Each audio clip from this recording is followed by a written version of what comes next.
തീർച്ചയായും ഭരണമാറ്റം ഉണ്ടായി കഴിഞ്ഞാൽ, സർക്കാരുകൾ വന്നു കഴിഞ്ഞാൽ അവരുടെ ഇഷ്ടക്കാരെയൊക്കെ ഇഷ്ടമുള്ള സ്ഥലത്ത് അവരുടെ ഭരണപരമായ കാര്യങ്ങൾ തിരിക്കുന്നതിനും നിയന്ത്രിക്കുന്നതിനും ഒക്കെ വേണ്ടിയുള്ള നിയമനങ്ങൾ നടക്കാറുണ്ട്.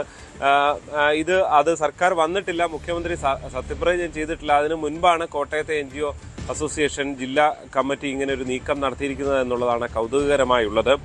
ട്രഷറി ഡിപ്പാർട്ട്മെന്റിലാണ്, പ്രത്യേകിച്ച് ജില്ലാ ട്രഷറിയിലേക്ക് ആരെയൊക്കെ കൊണ്ടുവരണം, അവരുടെ നേതാക്കളെ കൊണ്ടുവരണം, മറ്റുള്ളവരെ മറ്റു പാർട്ടി നേതാക്കളായിരിക്കും, അവരെ മറ്റ് സ്ഥലങ്ങളിലേക്ക് എവിടേക്കൊക്കെ വിടണം എന്നത് സംബന്ധിച്ചുള്ളൊരു ശുപാർശ കത്താണ് ഔദ്യോഗികമായി അവർ നൽകിയിരിക്കുന്നത്.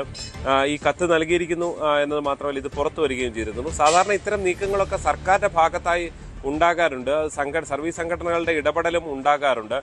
പക്ഷേ ഇങ്ങനൊരു ഔദ്യോഗികമായ കത്ത് തന്നെ നൽകിക്കൊണ്ട് ഈ കത്ത് തന്നെ പുറത്തു വരുന്ന സാഹചര്യം ഒരുപക്ഷെ അങ്ങനെ കുറവായിരിക്കും എന്ന് തന്നെ വേണം പറയാൻ. എന്തായാലും നിലവിൽ ഇങ്ങനെ കത്ത് നൽകാൻ, ഞങ്ങളൊരു രജിസ്ട്രേഡ് സംഘടനയാണ്, അതുകൊണ്ട് തന്നെ കത്ത് നൽകുന്നതിൽ, ശുപാർശ നൽകുന്നതിൽ ഞങ്ങൾക്ക് അവകാശമുണ്ട് എന്നുള്ളതാണ് അവർ ഓഫ് റെക്കോർഡായി പറയുന്നത്. മാത്രമല്ല, ഈ നൽകിയ ആർക്കും വളരെ ദൂരേക്കൊന്നും നൽകിയിട്ടില്ല. ഇപ്പോൾ കോട്ടയത്തുള്ള ഇപ്പോൾ ഇതിൽ പരാതിക്കാരായി ചിലരുണ്ട്, പക്ഷെ അവർക്കൊക്കെ അവരുടെ നാട്ടിലേക്ക് പോലുമാണ്. ഇപ്പോൾ ചങ്ങനാശ്ശേരിയുള്ള ഒരാൾക്ക് ചങ്ങനാശ്ശേരിയിലേക്ക് തന്നെയാണ് കൊടുത്തിരിക്കുന്നത് എന്നൊക്കെയാണ് ഇവരുടെ ഒരു അവകാശവാദം. എന്തായാലും സർക്കാർ ഉദ്യോഗസ്ഥരാണ്, അതുകൊണ്ട് തന്നെ മാധ്യമങ്ങൾക്ക് മുന്നിൽ നേരിട്ട് വന്ന് അങ്ങനെ ഒരു പരാതി പറയുന്ന നിലയിലൊന്നും അവർ എത്തില്ല. പക്ഷേ ഈ പോലീസിലടക്കം പല സ്ഥലം മാറ്റങ്ങളും ഇനി നടക്കാനിരിക്കുകയാണ്.